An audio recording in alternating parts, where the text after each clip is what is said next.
नमस्कार, आप देख रहे हैं डीडी न्यूज। मैं हूं आपके साथ भावना नैयर। खबरों को विस्तार से जाने उससे पहले नजर डाल लेते हैं इस वक्त की अहम सुर्खियों पर। नीदरलैंड के 2 दिवसीय आधिकारिक दौरे पर प्रधानमंत्री नरेंद्र मोदी राजा विलेम अलेक्जेंडर और महारानी से की मुलाकात। नीदरलैंड की सरकार ने चोल राजवंश के कीमती और ऐतिहासिक ताम्रपत्र भारत को सौंपा। 5 देशों की यात्रा का दूसरा पड़ाव है नीदरलैंड।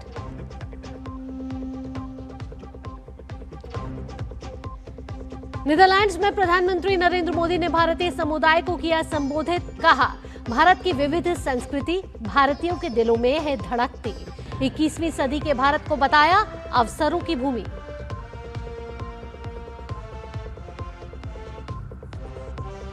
नीट पेपर लीक मामले में ताबड़तोड़ कार्रवाई।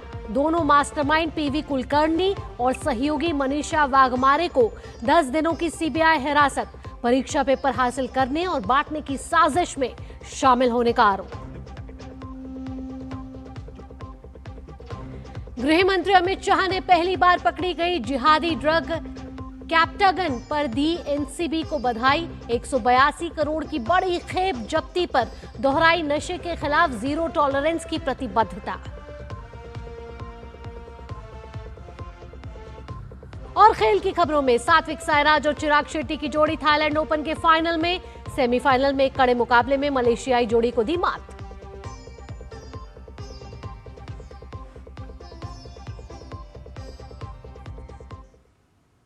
और अब खबरें विस्तार से। सबसे पहली और अहम खबर यह है कि प्रधानमंत्री नरेंद्र मोदी इस समय नीदरलैंड की यात्रा पर हैं और इस दौरान वहां की सरकार ने चोल राजवंश के बहुत कीमती और ऐतिहासिक ताम्रपत्र यानी तांबे की प्लेट्स भारत को वापस सौंप दी हैं। आपको बता दें कि इसे औपनिवेशिक दौर में विदेश लाई गई भारतीय सांस्कृतिक धरोहरों की वापसी की दिशा में एक बड़ी उपलब्धि माना जा रहा है। बता दें कि चोल काल की इन दुर्लभ तांबे की प्लेटों को प्रधानमंत्री नरेंद्र मोदी की नीदरलैंड्स यात्रा के दौरान भारत को लौटाया गया। ये चोल राजवंश से जुड़े सबसे अहम ऐतिहासिक अभिलेखों में शामिल है। ये तांबे की प्लेटें 100 साल से ज्यादा समय तक डच प्रशासन के पास रहीं और लीडेन विश्वविद्यालय में सुरक्षित रखी गई थी। इन ऐतिहासिक धरोहरों की वापसी भारत सरकार, डच सरकार और लीडेन विश्वविद्यालय के बीच कई वर्षों तक चली बातचीत और कूटनीतिक प्रयासों के बाद यह संभव हो पाया।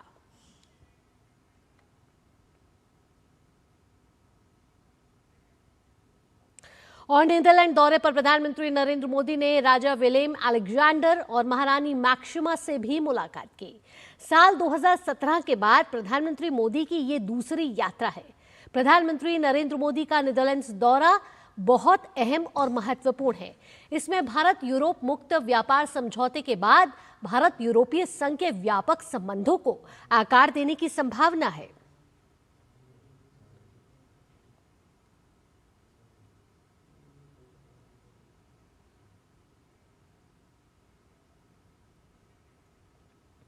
पांच देशों की अपनी यात्रा में प्रधानमंत्री नरेंद्र मोदी ने नीदरलैंड्स हेग में प्रवासी भारतीयों को संबोधित किया।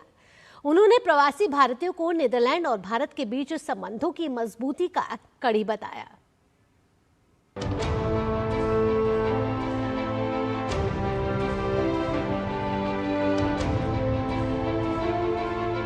नीदरलैंड ट्यूलिप की धरती है, वैसे ही भारत लोटस यानी कमल के लिए जाना जाता है।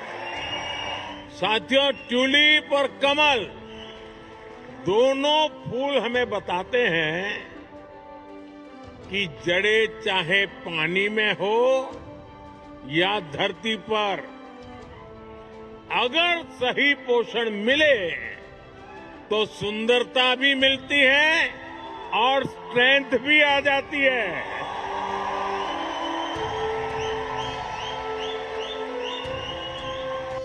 16 मई 2014 के दिन भारत में 3 दशकों के बाद जनता ने एक स्पष्ट बहुमत वाली निर्णायक सरकार को चुना।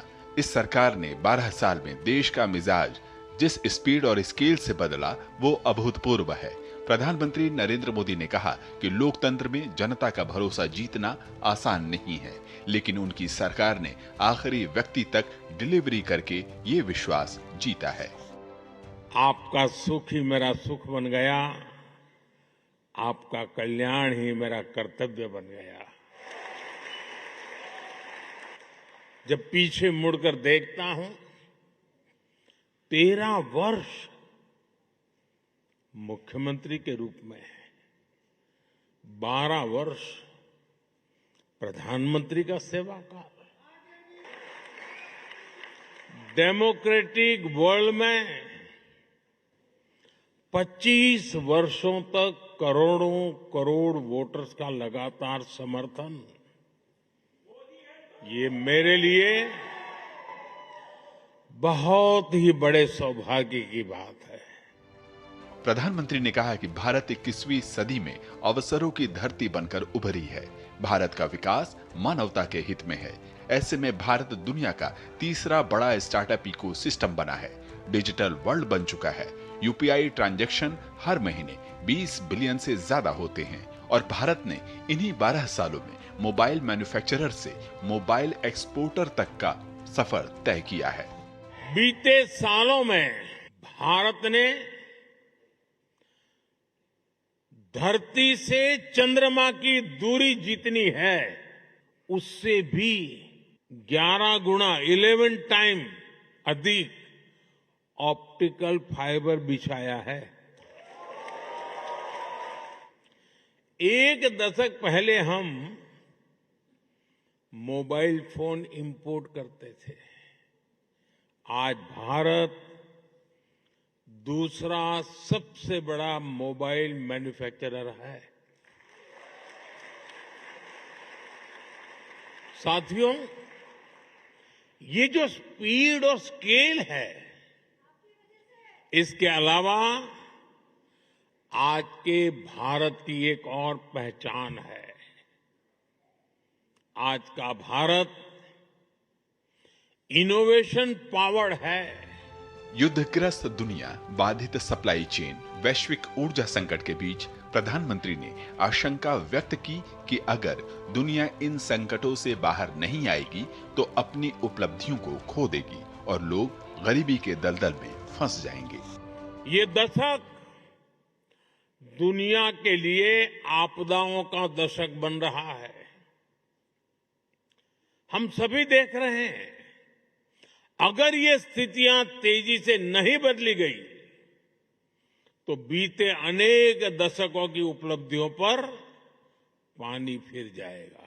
दुनिया की बहुत बड़ी आबादी फिर से गरीबी के दलदल में चली जाएगी।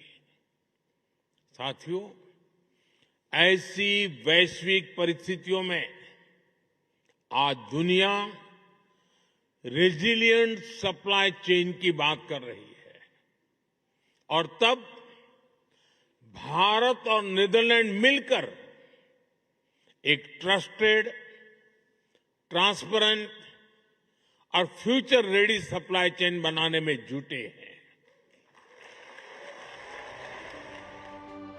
नीदरलैंड और भारत के बीच वाटर, एनर्जी और हाइड्रो पावर सहित कई अन्य क्षेत्रों में सहयोग की संभावनाओं को प्रधानमंत्री ने बताया और इस साझेदारी में प्रवासियों की भूमिका को उन्होंने महत्वपूर्ण करार दिया। नीदरलैंड से सुधाकर दास की रिपोर्ट, डीडी न्यूज। भारत और नीदरलैंड्स के बीच साझेदारी लगातार नई ऊंचाइयों को छू रही है।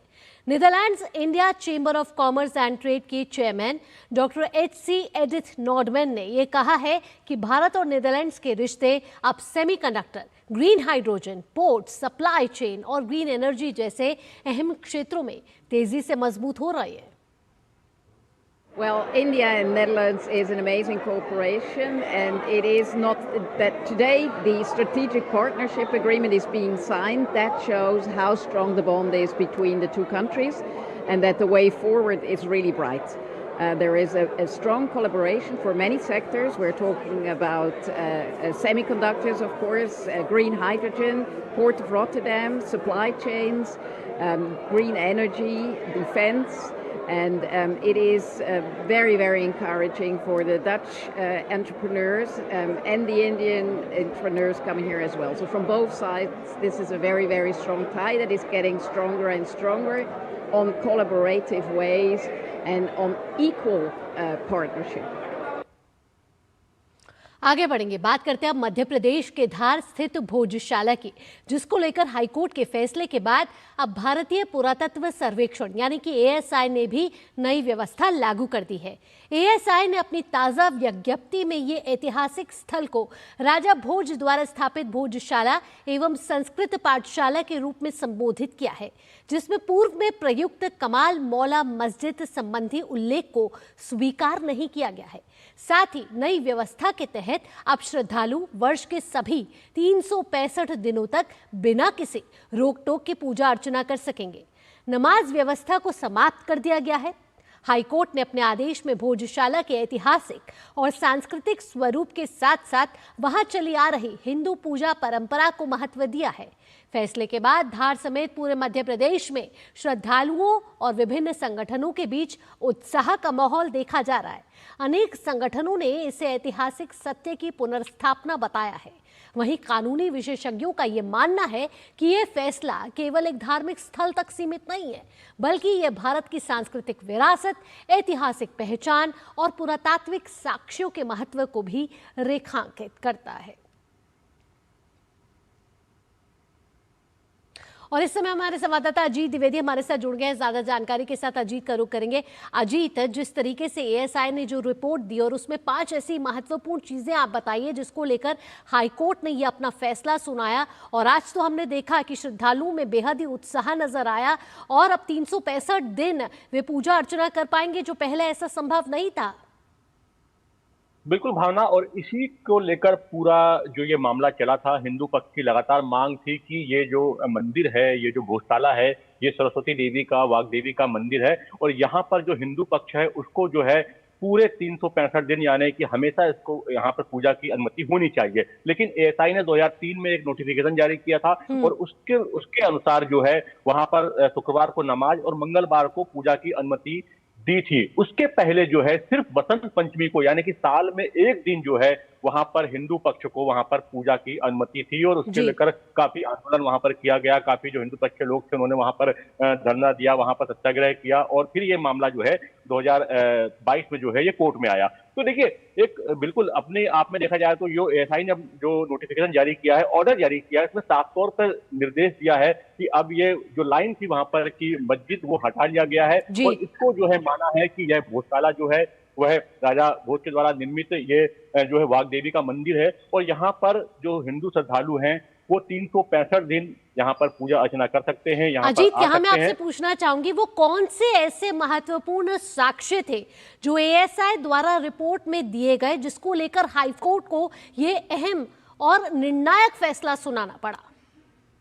देखिए भावना, अगर बात की जाए तो इस पूरे मामले में बहुत ही बारीकी से पूरी गहन यहाँ पर जांच पड़ताल की गई है कोर्ट के द्वारा। एएसआई ने यहाँ पर खुदाई करवाई, उसमें साक्ष्य मिले, उसमें मूर्तियों के अवशेष मिले। राजा भोज के समय के जो निर्माण की जो नींव थी मंदिर की, वो स्थापित हुई थी राजा भोज के काल की ये नींव है, और उस दौरान वहां पर कई ऐसे साक्ष्य मिले, टूटी फूटी मूर्तियां मिली, वहां पर कमल के कुछ सिंबल मिले, स्वास्तिक मिले, जो कि स्थापित करते थे कि यहाँ पर ये मंदिर है। तो वो साक्ष्य पूरे वहां पर इकट्ठे किए गए। इसके अलावा जो है वीडियोग्राफी कराई गई, पूरी जो ये परिसर है भोजशाला, यहाँ पर वीडियोग्राफी की गई, और 98 दिन तक लगातार जो है वहां पर ये पूरा शोध का काम, पूरा रिसर्च का काम, पूरा साइंटिफिक जो है वहां पर अन्वेषण वहां पर चला। उसके बाद में वहां पर जजों की एक कमेटी खुद वहां पर गई और वहां पर तमाम जो साक्ष्य हैं उनको अपनी आंखों से देखा। तमाम जो वहां पर एएसआई ने वहां पर जो खुदाई की थी, जो अन्वेषण किया था, जो साइंटिफिक वहां पर पूरा एक उसको एक्सप्लोर किया था, उसको वहां पर देखा। तो वहां पर देखा गया किस तरीके से वहां पर हिंदू सिंबल जो है वहां पर बने हुए हैं,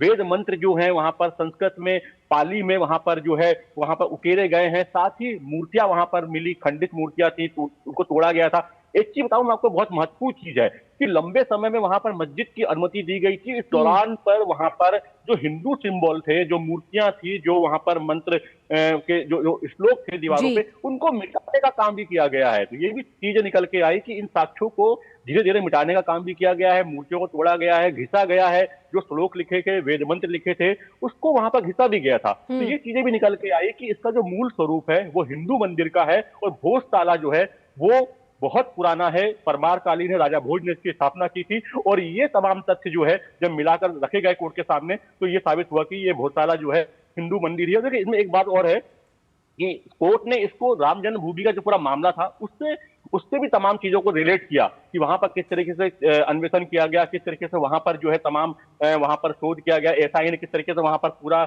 एक साइंटिफिक सर्वे वहां पर किया और वहां पर अपनी रिपोर्ट दी थी। वहां पर भी खुदाई हुई थी, यहाँ पर भी आसपास के परिसर में कुछ निश्चित क्षेत्र में वहां पर भी खुदाई की गई और साक्ष्यों को जुटाया गया। तो तमाम साक्ष्य जो थे वो लगातार गवाही दे रहे थे कि इसका जो मूल स्वरूप है वह हिंदू मंदिर का है। उसके बाद में इसको अतिक्रमण करके जो इन्वेडर्स थे मुस्लिम, उन्होंने यहाँ पर मस्जिद, जो कमाल मौला जो मस्जिद थी, उसको यहाँ पर बना लिया था, और उस कारण से जो है ये विवाद की स्थिति यहाँ पर बनी थी। लेकिन वहां पर लंबे समय से यही मांग की जा रही है, क्योंकि उसका स्वरूप देखिए आप, भोजताला जो है वो आप देखेंगे तो आपको प्रथम दृष्टि आपको समझ में आएगा। यहाँ मैं इसी बात पर आना चाहूंगी, शिलालेख, नींव और स्तंभ, कुछ ऐसे वैज्ञानिक आधार भी साक्ष्यों में साफ तौर पर देखे गए हैं जिससे हाईकोर्ट ने ये ऐतिहासिक फैसला सुनाया। अजीत, बिल्कुल, देखिए जब किसी वस्तु की जब आपको उसकी डेटिंग होती है, जिसको कार्बन डेटिंग हम कहते हैं, या उसकी जो पुरातत्व विभाग पर कई सारी चीजें ऐसी होती हैं जो कि तमाम साक्ष्य ऐसे होते हैं जिनको कि वो इकट्ठे करके उसका जो टाइम पीरियड जो है वो निर्धारित करता है। तो जब वहां पर तमाम जो चीजें मिली हैं, जो खंडित मूर्तियां मिली, जो अवशेष मिले, जो हिंदू जो सिंबॉलिक जो चिन्ह होते हैं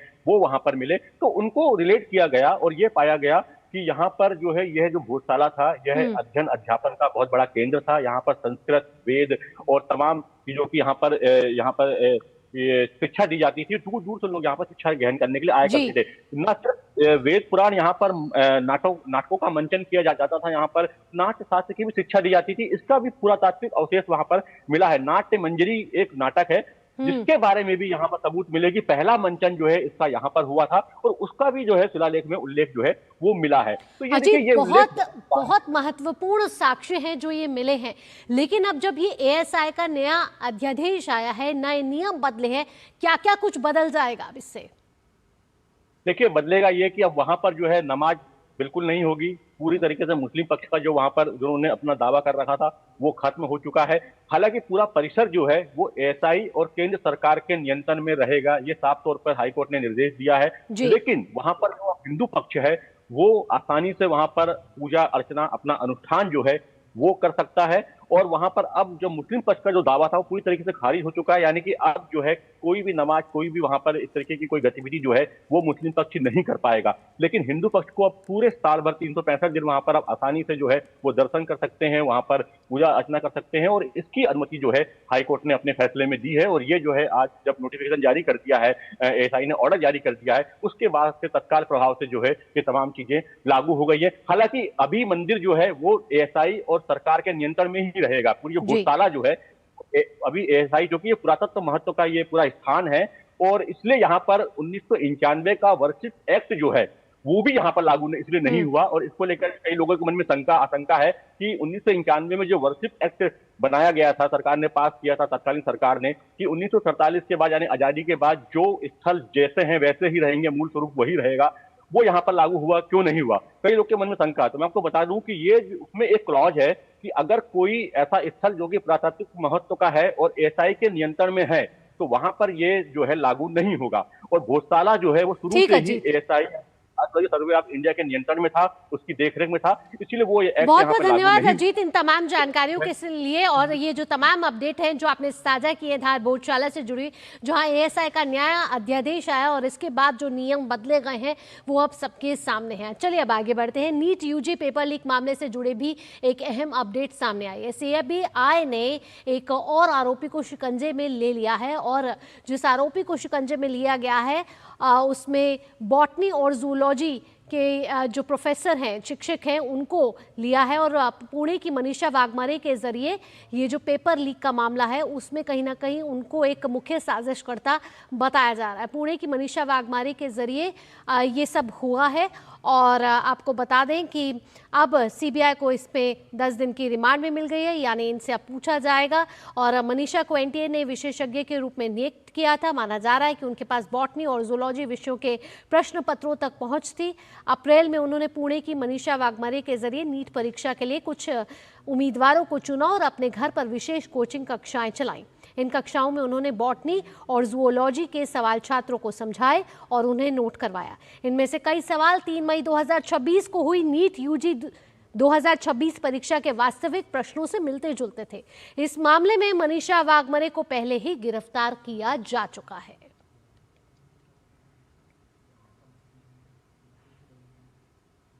और अब सीबीएसई से भी जुड़ी अहम खबर। केंद्रीय माध्यमिक शिक्षा बोर्ड ने कक्षा 9वीं और 10वीं के लिए भाषा नीति में बड़ा बदलाव करते हुए 3 लैंग्वेज पॉलिसी अनिवार्य कर दी है।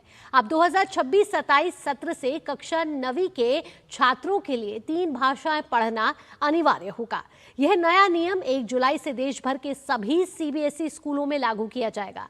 राहत की बात यह है कि बोर्ड ने यह स्पष्ट किया है कि कक्षा 10वीं में तीसरी भाषा के लिए बोर्ड परीक्षा नहीं ली जाएगी। सीबीएसई के मुताबिक नई व्यवस्था राष्ट्रीय शिक्षा नीति और राष्ट्रीय विद्यालय शिक्षा पाठ्यक्रम 2023 के अनुरूप लागू की जा रही है।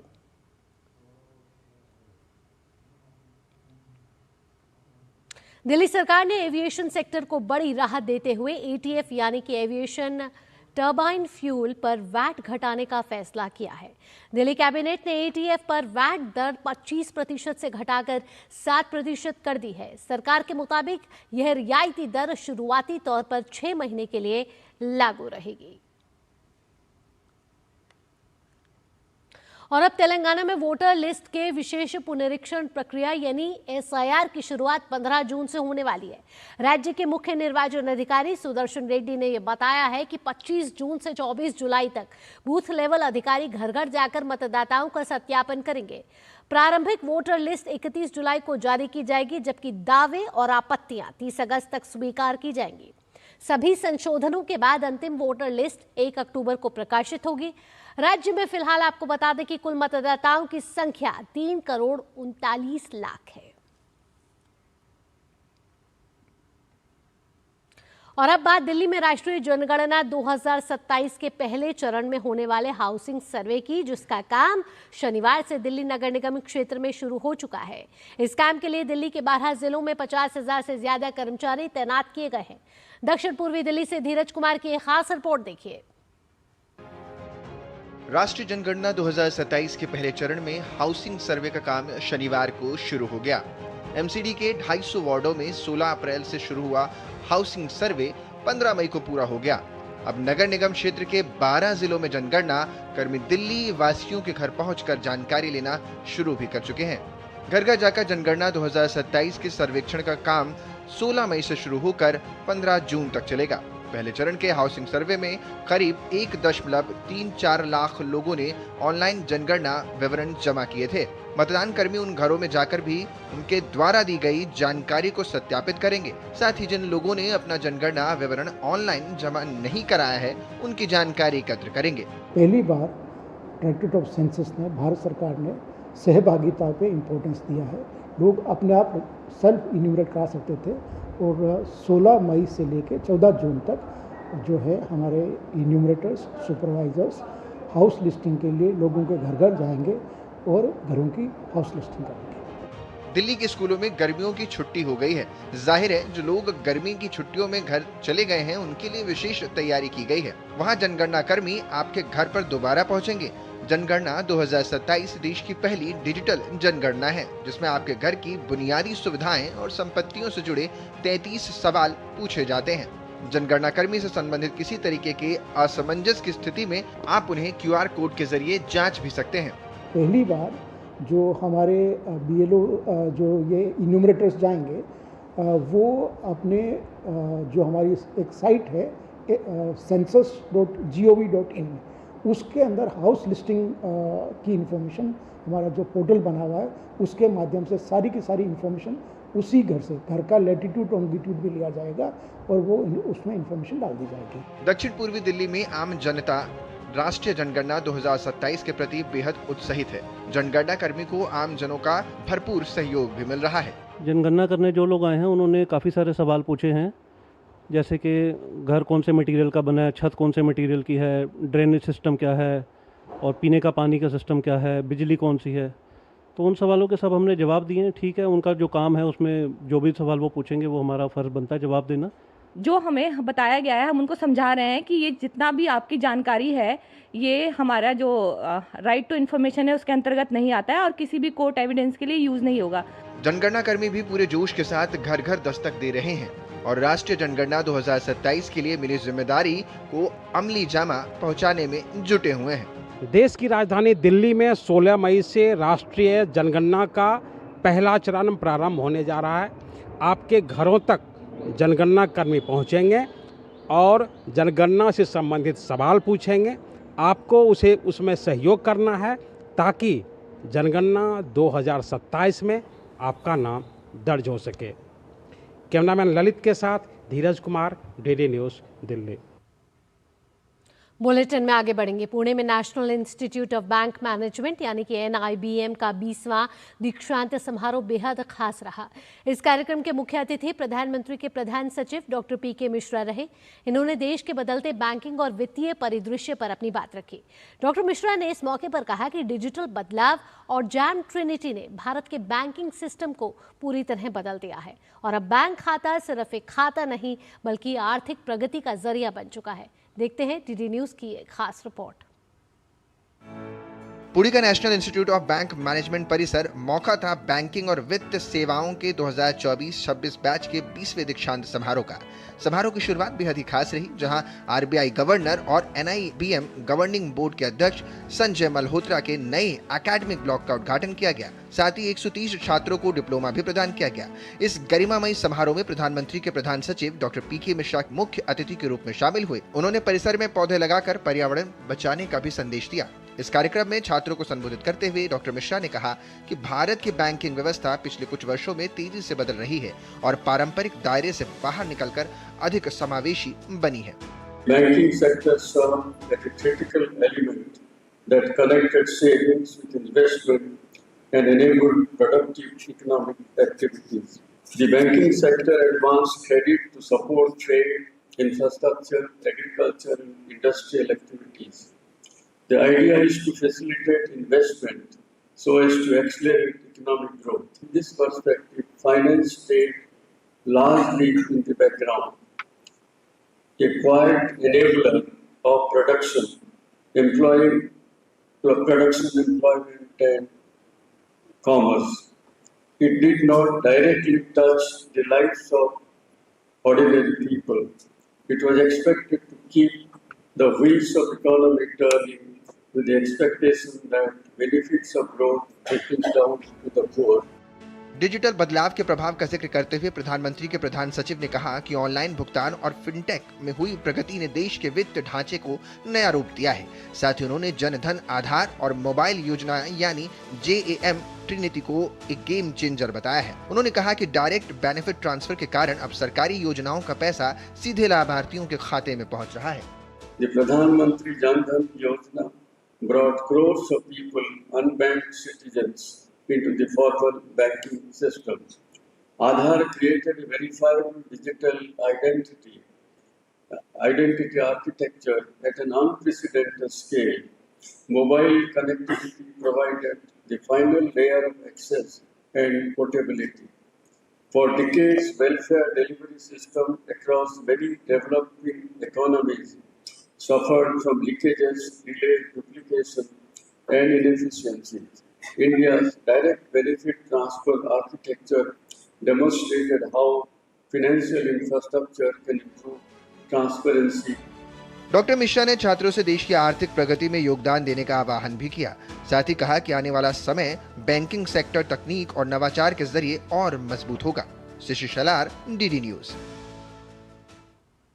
बुलेटिन में वक्त हो चला एक छोटे से ब्रेक का, जल्द हाजिर होते हैं। बुद्धू, नई कार जीतने का मौका।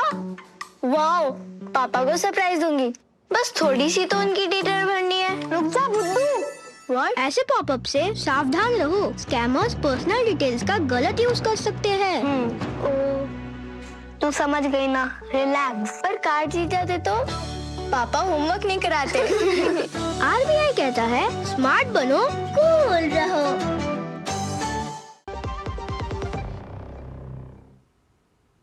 ब्रेक के बाद आपका स्वागत है। दिल्ली सरकार ने घोषणा की है कि दिल्ली में हर हफ्ते 2 दिन सरकारी दफ्तरों में वर्क फ्रॉम होम रहेगा। दिल्ली भाजपा सांसद कमलजीत सहरावत ने दिल्ली सरकार की पहल का स्वागत किया है। और आइए, प्रधानमंत्री नरेंद्र मोदी इस समय नीदरलैंड की यात्रा पर हैं और डच सीईओज के साथ राउंड टेबल कॉन्फ्रेंस हुई है। और क्लोजिंग रिमार्क्स में क्या कुछ कह रहे हैं प्रधानमंत्री मोदी, आइए सुनते हैं। Your excellency prime minister Rob Jetten, दोनों देशों के डेलीगेट्स, नीदरलैंड के बिजनेस लीडर्स, आप सबको मेरा नमस्कार। आज यहाँ दुनिया की सबसे इनोवेटिव कंपनीज के लीडर्स के बीच होना मेरे लिए बहुत खुशी की बात है। आज 300 से अधिक डच कंपनीज इंडिया स्टोरी का हिस्सा है। आपके विजन और भारत पर कॉन्फिडेंस के कारण ही नीदरलैंड यूरोप से भारत का लार्जेस्ट इन्वेस्टर और सेकंड लार्जेस्ट ट्रेडिंग पार्टनर बना है। फ्रेंड्स, आपकी कंपनीज भारत में सिर्फ जाने माने ब्रांड्स ही नहीं, बल्कि भारत नीदरलैंड मित्रता के ब्रांड एम्बेसडर्स भी है। हमें बहुत खुशी है कि एनएक्स की फिलिप्स और प्रोसेस भारत की टैलेंट के साथ वर्ल्ड लीडिंग सॉल्यूशन बना रही है। एपीएम, डामेन, रॉयल वोपाक जैसी कंपनीज भारत के पोर्ट, शिपिंग और लॉजिस्टिक्स सेक्टर को ट्रांसफॉर्म कर रहे हैं। तो कई और एग्रीकल्चर और सस्टेनेबिलिटी में भारत के साथ मिलकर दुनिया के लिए एक बेटर फ्यूचर सुनिश्चित कर रहे हैं। कुछ ही समय पहले एएसएमएल और टाटा के बीच एमओयू हुआ। अब एएसएमएल की इक्विपमेंट से भारत में सेमी कंडक्टर चिप बनेंगे। आज आप सभी की बातों में भारत के प्रति ऑप्टिमिज्म साफ दिखाई दे रहा है। इस ऑप्टिमिज्म को आउटकम में बदलना, ये हमारी गारंटी है। फ्रेंड्स, आज का भारत स्केल और स्टेबिलिटी का प्रतीक है। स्केल की बात करें तो हम दुनिया की फास्टेस्ट ग्रोइंग मेजर इकोनॉमी भी है और दुनिया का सबसे बड़ा टैलेंट पूल भी है। इंफ्रास्ट्रक्चर, क्लीन एनर्जी या फिर कनेक्टिविटी, भारत की स्पीड को विश्व में कोई मैच नहीं कर सकता। इसी कारण पूरे विश्व के ग्रोथ में आज भारत 17% योगदान दे रहा है। और स्टेबिलिटी के विषय पर तो विश्व के सबसे बड़े लोकतंत्र के प्रधानमंत्री के रूप में सेवा करते हुए आज ही के दिन मेरे 12 वर्ष पूरे हुए हैं। इन 12 वर्षों में कंटिन्यूअस रिफॉर्म से हमने अपना इकोनॉमिक डीएनए ट्रांसफॉर्म किया है। हमारी दिशा स्पष्ट रही है।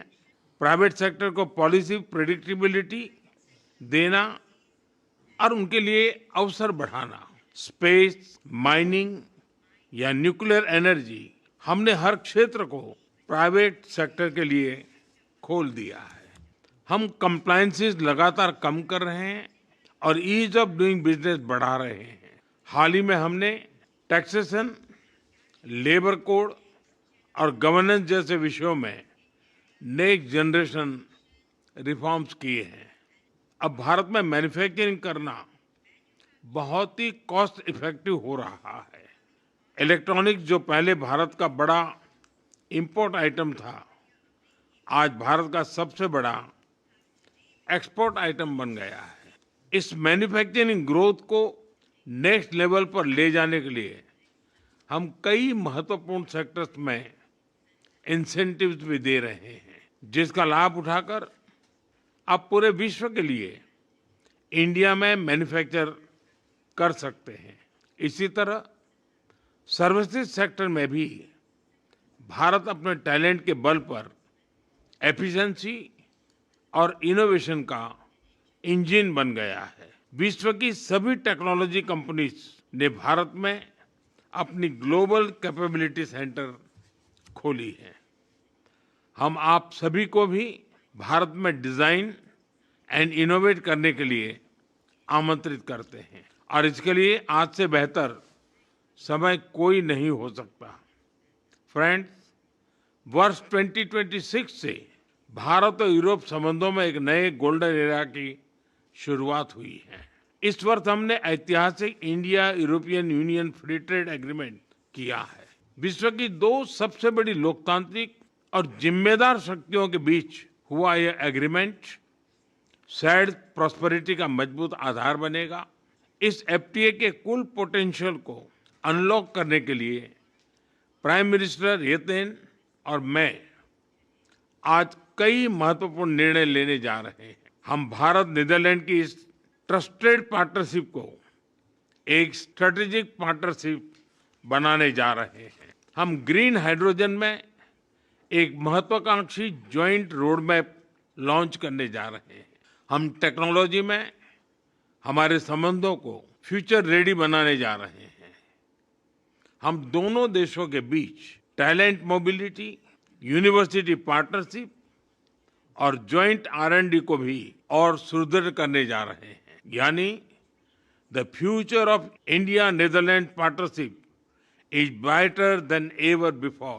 फ्रेंड्स, भारत और नीदरलैंड के बीच मजबूत हो रही स्ट्रेटेजिक पार्टनरशिप हमारे बिजनेस रिलेशंस को नई प्रेरणा दे रही है। इस दिशा में तेजी से आगे बढ़ना अब आपके हाथों में है। मुझे पूरा विश्वास है कि अब आप भारत में अपना स्कोप, इन्वेस्टमेंट और एम्बिशन बढ़ाएंगे और आपके साथ पूरे यूरोप का इनोवेशन इकोसिस्टम भी भारत आएगा। फ्रेंड्स, नीदरलैंड में कहावत है, ships are safe in harbour but ships are not built to stay in harbour. Dutch business community से बेहतर यह बात कौन समझ सकता है। आपका देश सदियों से नए अवसरों की खोज में आगे बढ़ता रहा है। मैं आपको आश्वासन देता हूं, भारत में आपकी ये खोज सफल होगी और सार्थक भी। अब आपको भारत में और बोल्डली वेंचर करना है। बेडांट बहुत बहुत धन्यवाद।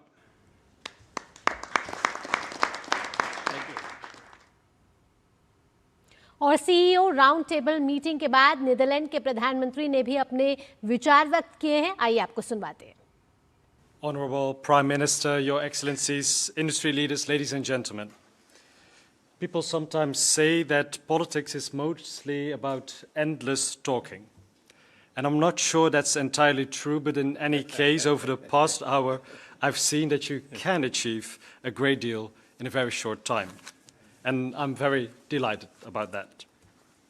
Because in a world of geopolitical tensions and technological revolutions, it's vital that like-minded countries join forces in our values, in our knowledge, and in our economic strength. And that is exactly what the strategic partnership between our countries aims to do. It's a long-term commitment between India and the Netherlands to work together on building a strong maritime industry, resilient supply chains for energy and raw materials, and a common defense against cyber threats and terrorism. And it may sound right-ranging, and it is. In the past hour, we've heard about many opportunities for innovation and new jobs in both India and the Netherlands. And together we'll deliver clear benefits for our businesses, for people, and for future generations. Not only in economic terms, but also through our political dialogue and our cooperation through the European Union, the G20, and the United Nations. And the constructive discussions we've had this afternoon are a logical next step, building on the many years of excellent relations between our countries. So, Honourable Prime Minister, thank you for being here. Thank you for your inspiring ideas and for this productive discussion. And let us agree to continue these conversations well beyond today. Thank you. तो आपने सुना कि round table conference हुई है और round table में जिस तरीके से घोषणाएं हुई उसके बाद प्रधानमंत्री नरेंद्र मोदी और नीदरलैंड्स के प्रधानमंत्री का ये क्लोजिंग रिमार्क आया है, जहां प्रधानमंत्री नरेंद्र मोदी ने कई बड़ी बातों का जिक्र किया और कहा कि कैसे नीदरलैंड्स और भारत के रिश्ते मजबूत हो रहे हैं और जो नीदरलैंड्स की कंपनियां भारत में निवेश कर रही हैं वे केवल सिर्फ ब्रांड नहीं है, वो हमारे यहाँ की ब्रांड एम्बेसडर हैं। और दुनिया की अगर ग्रोथ की बात की जाए तो भारत का उसमें योगदान 17% है। और जैसे नीदरलैंड और भारत के रिश्तों के बारे में बात की तो उन्होंने कहा कि टेक्नोलॉजी के क्षेत्र की बात हो या फिर सेमीकंडक्टर के क्षेत्र की बात हो, हम लगातार अपने रिश्तों को विस्तार दे रहे हैं। और जो ये राउंड टेबल हुई है उससे कई और महत्वपूर्ण क्षेत्रों में कैसे प्रगति की जाए उसको लेकर बात हुई और कैसे निवेश बढ़ाया जाए ताकि दोनों देशों के लिए ये एक विन विन सिचुएशन हो। ग्रीन एनर्जी को लेकर भी प्रधानमंत्री नरेंद्र मोदी ने कहा कि बड़ी घोषणाएं यहाँ हो सकती हैं और उन्होंने कहा कि India Netherlands relations will be wider than ever before, यानी कि पहले जो भी रिश्ते थे उसको और मजबूती यहां से मिलती हुई नजर आएगी, यानी कि एक नया अध्याय, नई ऊर्जा यहां से मिलती हुई नजर आ रही है। इनोवेशन के क्षेत्र में दोनों देश लगातार आगे बढ़ते हुए नजर आ रहे हैं और उन्होंने कहा कि आपका जो देश है, प्रधानमंत्री ने कहा कि नीदरलैंड का जो देश है वो लगातार अवसरों की खोज में रहता है और भारत उस अवसरों की खोज में एक सबसे अहम देश कहीं ना कहीं नीदरलैंड के लिए हो सकता है। साथ ही साथ प्रधानमंत्री नरेंद्र मोदी ने कहा कि कैसे हम कंपैटिबिलिटी को कम कर रहे हैं और ईज ऑफ डूइंग को ज्यादा बढ़ावा दे रहे हैं। उन्होंने कहा कि आज ही का दिन था जब हमारी सरकार एक पूर्ण बहुमत के साथ भारत में आई थी और आज 12 वर्षों में हमने किस तरीके से अलग अलग देशों के साथ अपने कूटनीतिक और रणनीतिक रिश्तों को और प्रगाढ़ किया है और सुदृढ़ किया है और मजबूत किया है। और उसी दिशा में नीदरलैंड के साथ आज ये जो राउंड टेबल हुई है उसमें निवेश को लेकर, बिजनेस को लेकर, व्यापार को बढ़ावा देने को लेकर कई बड़ी बातें हुई हैं। उन्होंने कहा स्केल और कैपेबिलिटी का प्रतीक है आज हमारा भारत और भारत में लगातार जो टैलेंट पूल है उसमें कहीं ना कहीं एक बड़ी स्किल्ड मैन पावर हमारे पास है जिसका नीदरलैंड फायदा उठा सकता है और नीदरलैंड भारत का दूसरा बड़ा व्यापारिक साझेदार है। ऐसे में नीदरलैंड एक स्ट्रैटेजिक गेटवे हो सकता है यूरोप के लिए और जिस तरीके से यूरोप के साथ हमने mother of all deal sign किया उससे इन दोनों देशों को भी एक व्यापारिक तौर पर एक नई प्रगति यहाँ मिलती हुई नजर आएगी। वहीं अगर हम नीदरलैंड के प्रधानमंत्री की क्लोजिंग रिमार्क्स को सुने तो गोप येटन जो है वह नीदरलैंड के प्रधानमंत्री और उन्होंने भी कहा कि प्रधानमंत्री नरेंद्र मोदी की पहले तो उन्होंने सराहना की और कहा कि किस तरीके से जब दोनों देशों के राउंड टेबल में दोनों तरफ से प्रतिनिधि बैठे हैं तो यहाँ कैसे ये जो कैपेबिलिटीज़ है, ये जो स्किल एम्पावरमेंट है, स्किल टैलेंट है, उसको कैसे दोनों देश साझा करेंगे उसकी प्रगति को लेकर उन्होंने बात की। और उन्होंने कहा कि together we will create and deliver business. और सिर्फ बिजनेस की बात नहीं हुई, यहाँ पॉलिटिकल डायलॉग की भी बात हुई। उन्होंने कहा कि जिस तरीके से दुनिया में इस समय वैश्विक अनिश्चितता फैली हुई है और इस वैश्विक परिदृश्य को देखते हुए जब आज नीदरलैंड और भारत एक साथ मिला है तो यहाँ से जो रिश्ते हैं वो एक नया मोड़ लेते हुए नजर आएंगे। और उन्होंने कहा कंस्ट्रक्टिव डिसीजंस यहाँ होंगे और ये सब जो है उसकी घोषणा लगातार हम देख रहे हैं कि जब से प्रधानमंत्री नीदरलैंड पहुंचे हैं उसको लेकर अलग अलग तरीके से घोषणाएं होती आ रही हैं। और सेमीकंडक्टर और ग्रीन एनर्जी एक ऐसे महत्वपूर्ण क्षेत्र है जिसमें दोनों देश साझा मिलकर आगे काम करने की दिशा में आगे बढ़ चुके हैं। आइए अब आगे बढ़ते हैं कि दिल्ली सरकार से जुड़ी एक खबर है जहां दिल्ली सरकार ने घोषणा की है कि दिल्ली में हर हफ्ते अब 2 दिन सरकारी दफ्तरों में वर्क फ्रॉम होम रहेगा। यानी दिल्ली भाजपा सांसद कमलजीत सहरावत ने दिल्ली सरकार की इस पहल का स्वागत किया है। सहरावत ने कहा कि यह कदम राजधानी में ट्रैफिक और प्रदूषण कम करने की दिशा में एक महत्वपूर्ण प्रयास है। साथ ही उन्होंने दिल्ली की जनता से इस पहल में सहयोग देने की भी अपील की है। दिल्ली की मुख्यमंत्री रेखा गुप्ता जी ने वर्क फ्रॉम होम और नो कार डे को जब लोगों के सामने रखा है और सरकार ने इसको अपनाया है तो मुझे लगता है बहुत अच्छी शुरुआत है। और ये सिर्फ वर्तमान समय में नहीं, जिस तरह से दिल्ली के अंदर ट्रांसपोर्ट का प्रेशर है तो मुझे लगता है हर व्यक्ति को दिल्ली का ट्रांसपोर्ट जो बहुत बेहतर हो गया है, ई बसेस हमारी 4200 से ज़्यादा आ गई, रेलवे नेटवर्क बहुत अच्छा हो गया है, तो हमें इस सोच को हमेशा अपनाने के लिए अपनी कोशिश करनी चाहिए, क्योंकि इससे दिल्ली में ट्रैफिक का पॉल्यूशन कम होगा, ट्रैफिक का दबाव कम होगा और मुझे लगता है दिल्ली में आना जाना आसान होगा।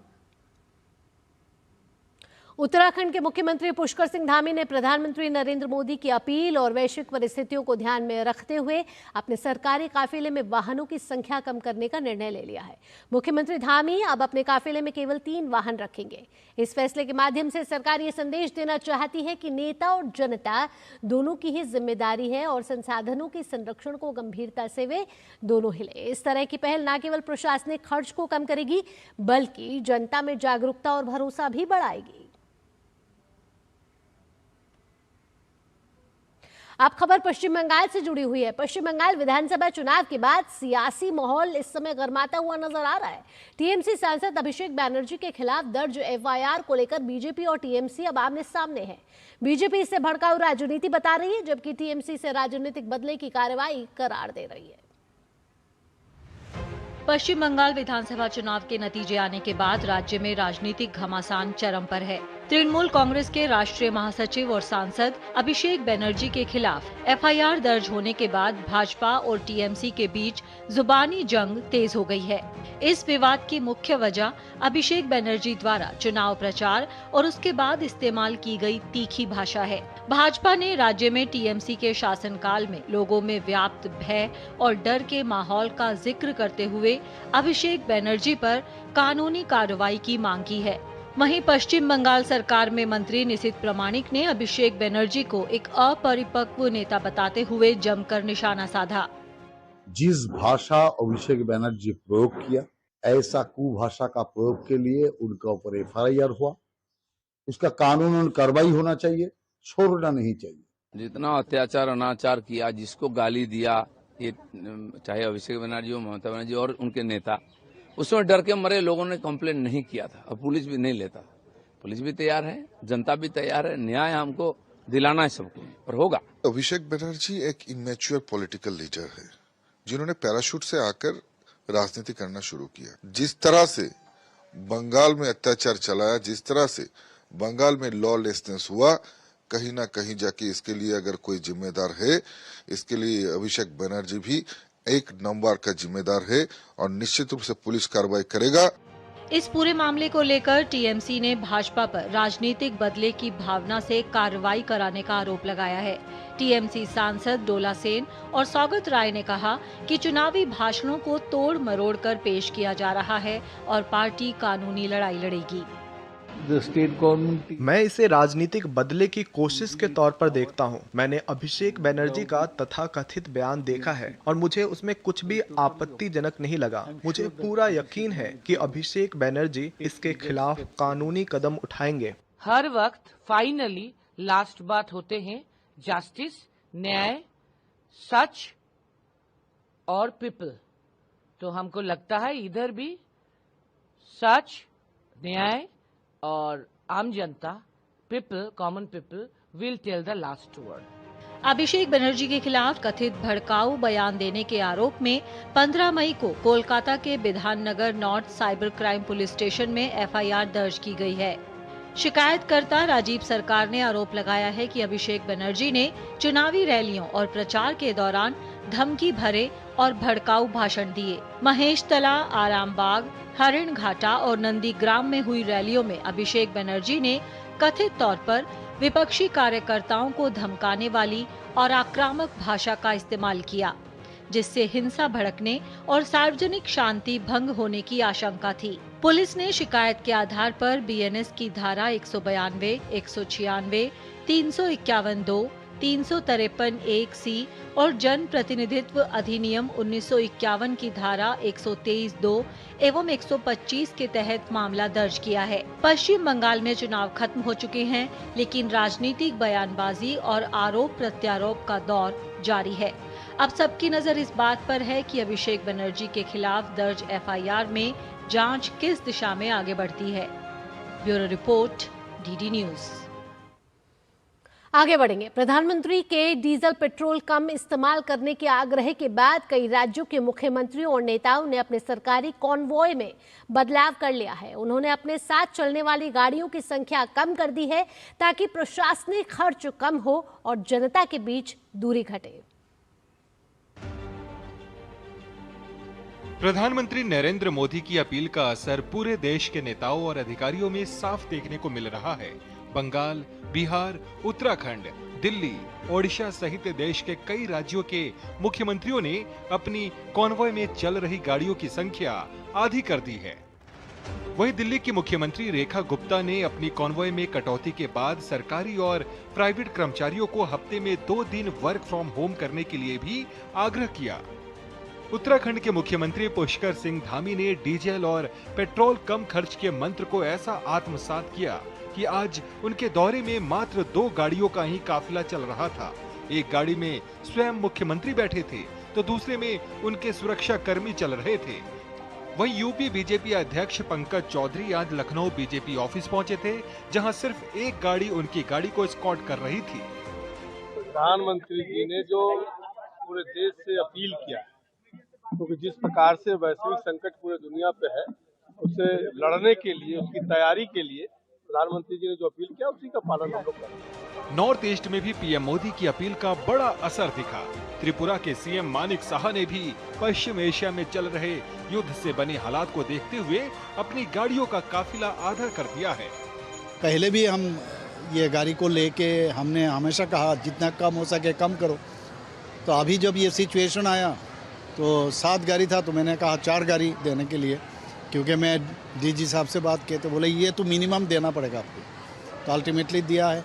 और ये देख के सभी जो हमारा मिनिस्टर साहब है और बाकी जो है ये लोग भी अभी ये सब कर रहे हैं। इसी तरह पश्चिम बंगाल के मुख्यमंत्री शुभेंदु अधिकारी ने भी अपने कॉन्वॉय में लगभग आधा कटौती की और जनता के लिए सड़क पर आने जाने की सुविधा बढ़ाई। डीजल पेट्रोल की बचत का ये कदम है तो छोटा, लेकिन जनता के लिए एक प्रभावशाली संदेश है कि नेतृत्व केवल शक्ति और सुविधा में नहीं बल्कि जनता के साथ जुड़ने और सादगी अपनाने में ही निहित है। पीएम की अपील का ये असर साफ बताता है कि कई नेता अब जनता की नजरों में अधिक भरोसेमंद और संवेदनशील बनने की दिशा में कदम बढ़ा रहे हैं। Bureau report, DD news. और अब तेलंगाना से ये प्रेरणादायक खबर। तेलंगाना के संगारेड्डी जिले के पसलवाड़ी गांव महिला सशक्तिकरण की मिसाल बनकर उभरा है। गांव की 85% महिलाएं स्वयं सहायता समूहों के जरिए आर्थिक और सामाजिक विकास में भागीदारी निभा रही हैं। केंद्र सरकार ने गांव को विमेन फ्रेंडली विलेज घोषित करते हुए दीनदयाल उपाध्याय पंचायत सतत विकास पुरस्कार से सम्मानित किया है। इस पुरस्कार के तहत गांव को 25 लाख रुपए का नकद पुरस्कार भी दिया गया है। क्या कुछ कर रहा है ये गांव और कैसे बन रहा है ये मिसाल, आइए आपको दिखाते हैं। महिला सशक्तिकरण को बढ़ावा देने के लिए संगारेड्डी मंडल के पसलवाड़ी गांव को राष्ट्रीय स्तर पर सम्मान मिला है। गांव की महिला समूहों ने आर्थिक स्वावलंबन की बदौलत उद्यमिता की दिशा में नई पहचान बनाई है। देश भर के गांवों के सर्वेक्षण के बाद केंद्र सरकार की टीम ने पसलवाड़ी को वुमेन फ्रेंडली विलेज के रूप में चुना और दीनदयाल उपाध्याय पंचायत सतत विकास पुरस्कार से सम्मानित किया। गांव में हर शुक्रवार महिला स्वयं सहायता समूहों की बैठकें आयोजित की जाती हैं।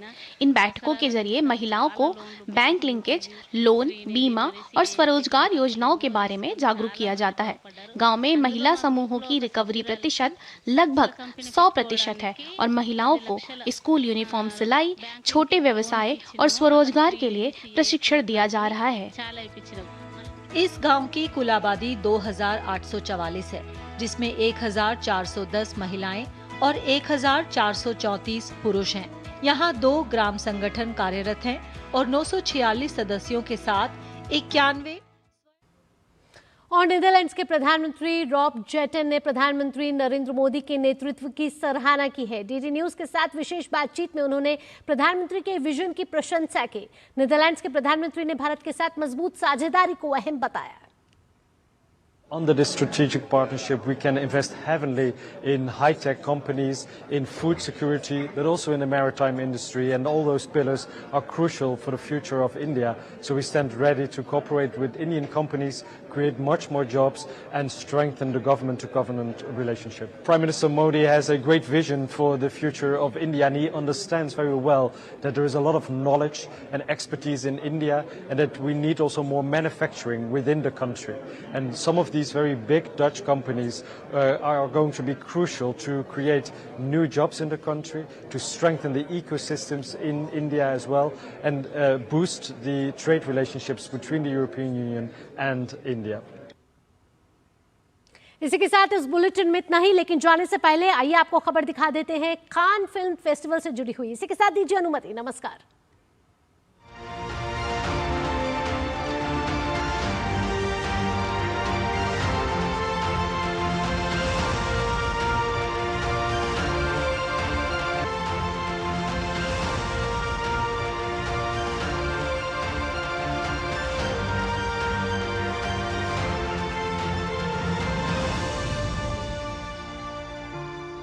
आज अंतर्राष्ट्रीय बाजार में भारत के विभिन्न राज्यों से विभिन्न भाषाओं की फिल्में कम्पीट कर रही हैं। ऐसे में कान फिल्म महोत्सव के फिल्म बाजार में भी महाराष्ट्र से 2 फिल्में आई हैं, अप्रैल में 99 और जीव। हमारे साथ इस वक्त अप्रैल में 99 के निर्माता हैं राजेश मापुस्कर। सबसे पहले आपसे जानना चाहेंगे, इन्होंने राष्ट्रीय पुरस्कार भी जीता है फिल्म वेंटिलेटर के लिए, यानी कि हम कह सकते हैं कि अंतर्राष्ट्रीय पुरस्कार विजेता आज किस तरह से अंतर्राष्ट्रीय बाजार में जब पहुंचा है, तो कैसे देख रहा है भारतीय फिल्मों की मौजूदगी आज यहाँ पर? बहुत ऑनर वाली बात है कि महाराष्ट्र गवर्नमेंट को ऐसे लगा कि हमारी फिल्म महाराष्ट्र को, इंडिया को इस वर्ल्ड प्लेटफॉर्म पे रिप्रेजेंट करनी चाहिए। तो इस फिल्म को बहुत सारा लोगों का प्यार मिला है देश में। अब आशा है कि विदेश में हर जगह पे इस फिल्म को और प्यार मिले, और हमारी फिल्म की स्क्रीनिंग है अभी। I am really looking forward कि लोगों का क्या रिएक्शन होगा। किस तरह से आप देखते हैं कि बड़े पर्दा छोटा पर्दा, आज कंटेंट जिस तरह से बड़ा होता जा रहा है और उसकी स्क्रीन भले ही छोटी होती जा रही है, किस तरह से देख रहे हैं इस वक्त भारत में जो कंटेंट क्रिएशन का उदय हो रहा है? ये बहुत ही सौभाग्य की बात है कि हमें कहानियां बताने का मौका मिल रहा है, वरना क्या होता ना, एक स्टेरियोटिपिकल वही एक टिपिकल कहानी लव स्टोरी हो या हम उसको कभी मसाला फिल्म कहते हैं, वही कहानियां बार बार बताई जाती है। पर ऐसी जो कहानी है दिल को छूने वाली, लोगों को साथ लेके आने वाली, लोगों को एजुकेट करने वाली, इंस्पायर करने वाली छोटी छोटी कहानियां भी है। भारत में जो पहला एआई समिट हुआ राजधानी दिल्ली में, उसमें भी आप शामिल हुए। एआई और सिनेमा, इसको किस तरह से देखते हैं? और आप खुद एआई तकनीक से जुड़ी एक फिल्म लेकर आ रहे हैं, बना रहे हैं, कैसा आपका अनुभव है? मेरी जो फिल्म है एआई नेटिव, उसका नाम है चिरंजीवी हनुमान, जिसका टीजर रिलीज हुआ था कुछ 4 महीने पहले, और अब वो फिल्म प्रोसेस में है। हम एआई से उसको बना रहे हैं। पर अगेन अभी मैंने जैसे कहा कि डिजिटल रेवोल्यूशन से इतने लोगों का फायदा हुआ, इतने लोगों को अपॉर्चुनिटी मिली। अभी ये एक नया टेक्निक आया है, तो कोई लोग डर जाते हैं, अरे एआई हमारा काम ले लेगा, पर वो नहीं काम लेगा।